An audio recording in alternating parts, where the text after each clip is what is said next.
itong ina ni Bianbi ay humingi na ng pasensya, no? Humingi na ng pasensya itong ina ni Bianbi. Gusto niyo makita? Sige, papanood ko sa inyo, guys. Eto.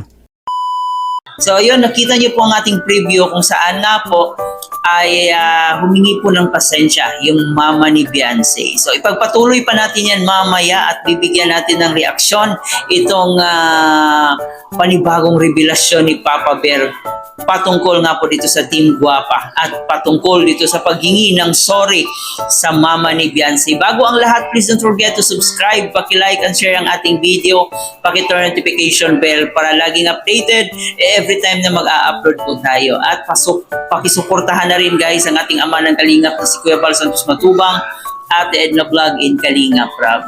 Nandiyan din po yung makasama nating Kalingap Reactors. Suportahan din po natin. At syempre guys, si Papa Bear, no? Papa Bear, suportahan na rin po natin. So ngayon, wag na tayong magpatumpik-tumpik pa. Ito guys, panoorin na natin to. Na ninyo. Wala nang intro yan. Okay. Okay guys. Yung tawa ni Papa Bear talaga, no? Pang-asar kayo ba?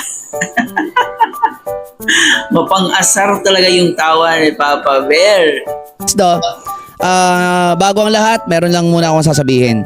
Kasi guys, no, may mga anti-reactor, no, na gusto nila akong maging anti din. Gusto pa yata nila, no, akong kunin. Ng mga putang.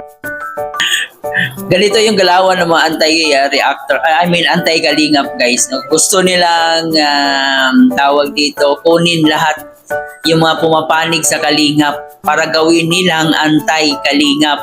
Ganito kalala yung kalakaran ng mga anti-kalingap guys. Ewan ko kung bakit gano'n na lang yung galit nila dito sa kalingap. So kita nyo naman po yung reaction ni Papa Bear dyan kung saan nga po ay tinawanan lang sila. So siguro ay gusto talaga nilang kunin ito si Papa Bear kasi napakagaling na reactor, napakagaling na defender. So iiyak talaga kayo guys, no? Iiyak talaga yung mga kumakalaban dito kay Papa Bear kasi sobrang mapang-asar eh. Pag yung tipong yung tipong iyakin ka, nako, wag mo lang kalabanin nitong si Papa Bear kasi talagang iiyak ka. Ina ninyo. Yes. Ito lang sasabihin ko sa inyo. Ito lang sasabihin ko sa inyo. Okay? Ayaw ko dyan. Okay? Mga sarado ang utak ng mga nandyan. Hindi ako Grabe sa sarado ang utak. Ay. mag-i-improve o aangat dyan. Sa katotohanan lang tayo para tuloy-tuloy, no, ang pag-angat, okay? 'Di ba? Kasi sa totoo lang naman, tingnan niyo naman Kasi sa totoo lang naman talaga, ang dami ko nang nakita na nasa mali pa rin hanggang ngayon. Pero kita ko walang asenso at pag-angat. Kasi baliktad. Real talk yun Real talk yun. So damdamin nyo mga anti-kalingap. Tama nga naman yung sinabi ni Papa Bear. Marami talaga tayong makukuhang mga wisdom words dito kay Papa Bear.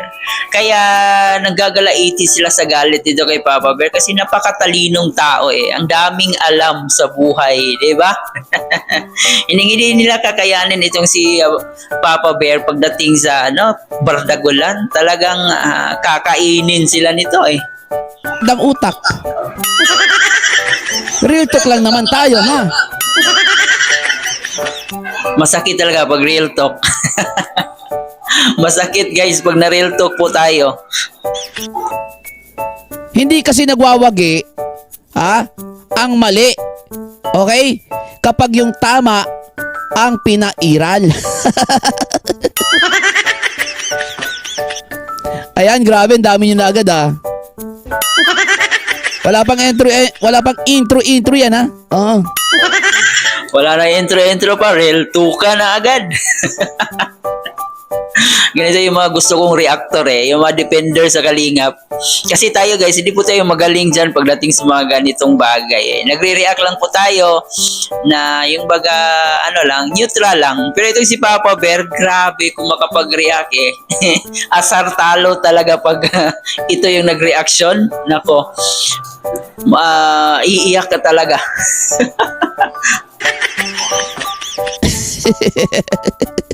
Di ba? Nako, hindi nyo ako mamamanipula sa mga ganyan yung Yung mga putang ina ninyo.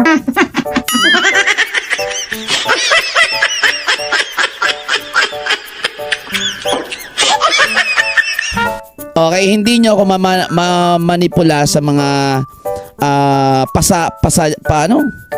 paano nyo na yan? Oo, hindi.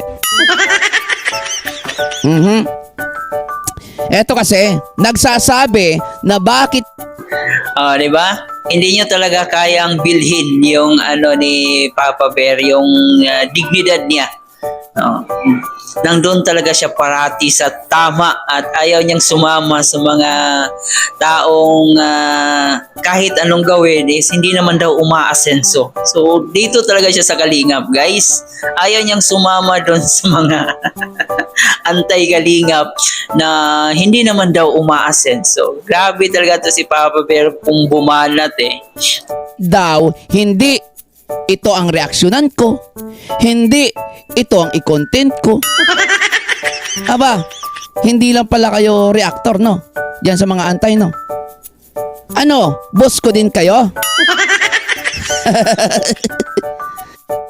Pala desisyon pala to. Pala desisyon yung mga ibang anti-Kalingap dyan Gusto pang baguhin yung content ni Papa Bear Bakit hindi ako updated na mga boss ko pala kayo? Ha? Diba? Ito lang sasabihin ko sa inyo My channel, my rules. Ako ang masusunod kung ano ang i-content ko dito, mga bugok. Caps lock yung bugok, guys. Caps lock talaga yun. Capital talaga yun. Bugok. Nakaka-good vibes talaga tong si Papa Bear. Sakit niyang magsalita, napaka-real talk. Para talaga to sa mga anti-Kalingap na walang ibang ginawa kundi manira, no? Talagang binabantayan na nila yung Kalingap pag nagkamali, especially si Kuya Bal, si Kalingap Proud. So, kunting pagkakamali lang itong mga anti-Kalingap. Wala na itong ibang ginawa kundi bantayan sila Kalingap Proud at saka si Kuya Bal So, dapat lang talaga no, na may Papa Bear tayo na dipinsahan yung Kalingap. So, aside sa real talk itong si Papa Bear ay ang dami rin nating matutunan. Huwag niyo akong utusan sa sarili kong channel. Tama nga naman. Okay? My channel, my rules. Kayo nga, hindi ko naman pinapakialaman Reaction lang tayo. Anak naman kayo ng tinapa. Tapos sasabihin nyo pa na kasi takot ako. Ay sus, lumang tugtugin na yan. Di na yan uubra sa akin. Yung mga ganyang pagmamanipula. Ano paki ko kung sabihan nyo akong takot? So dito tayo guys sa topic ni Papa Bear kung saan nga po ay sinabi niya dito na humingi na raw ng pasensya or nagsorry na nga daw itong mama ni Beyonce. So ito, panoorin natin to. Nod na clips at etong napanood ko na ito ay itong ina ni Bianbi ay humingi na ng pasensya, no? Humingi na ng pasensya itong ina ni Bianbi. Gusto niyo makita? Sige, papanood ko sa inyo guys. Eto. Pag-comment sa mga masasama kong gano'n. Pasensya na po kayo kung nakapag-ano ako ng gano'n kasi magulang lang po ako. Kita nyo? Humingi na siya ng pasensya. Okay, ulitin natin. So, papatawarin na ba natin kasi humingi na ng pasensya? Marami nga tayo diyang nakikitang comment sa video ni Papa Bear. Pwede namang patawarin, no? Pero wag nang tanggapin sa kalingap. No? May point din naman yung mga sinasabi ng ating mga viewers. Pwede naman nating patawarin, di ba? Kasi tao lang din naman sila, nagkakamali. Pero hindi na daw pwedeng tanggapin pa sa kalingap. So ito guys, panoorin pa natin to. Pakinggan pa natin. Uulit-ulitin natin to. Sa mga masasama akong gano'n. Pasensya na po kayo kung nakapag-anak ako ng gano'n. Kasi magulang lang po ako. Okay? Humingi siya ng pasensya pero kita nyo ha, pakinggan nyo maigi. Kasi magulang lang po Wala ako. po kayong wala po kayong dapat magpasensya at bakit tama. Dahil yan po ay karapatan ng ina. Kita nyo may bumulong na bubuyog? Diba? Okay na sana yun eh. Okay na sana yun. Humingi na ng pasensya eh. May bubuyog pa talaga na bumulong sa kilid o sa likod. Demonyo talaga yung bubuyog na yun. Okay na sana yun eh. Papapatawarin na sana natin yun eh. Wala daw dapat ihingi ng pasensya kasi daw karapatan daw po yun bilang ina. Eh tingnan nyo naman kung gaano kabaliktad ang utak ng mga nasa paligid ng pamilya ni Bianbi. Ha? Tama na eh. Tama na yung ginagawa nung nanay ni Bianbi eh, na humingi ng pasensya eh. Tama na yun eh. Dahil yun naman talaga yung tama, di ba? Tama. Eh ang kaso, may wakwak sa paligid na bumubulong-bulong na parang bubuyog.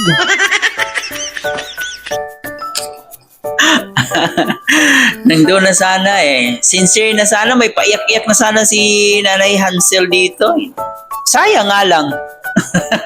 May bubuyog na bumulong sa likod. May mga wakwak na nagsulsol. Di ba? Okay na sana yon, kaya lang binara. No? Binara. Dahil karapatan daw naman ng ina yon. Kaya kayo na real talk ni Papa Bear kasi ano kayo eh, hina nyo mag-isip eh. Okay na sana yung script na yun eh. Minsan kasi itong mga tao na kapaligid sa atin, talagang pahamak. Pahamak talaga. Di ba?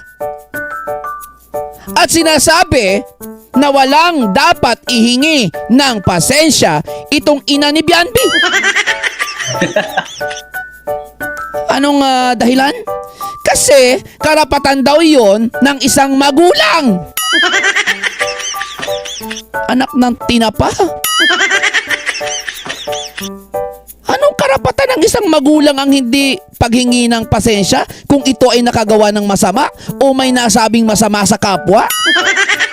Anong klaseng tao ang magtuturo ng ganyang pag-uugali? Ha?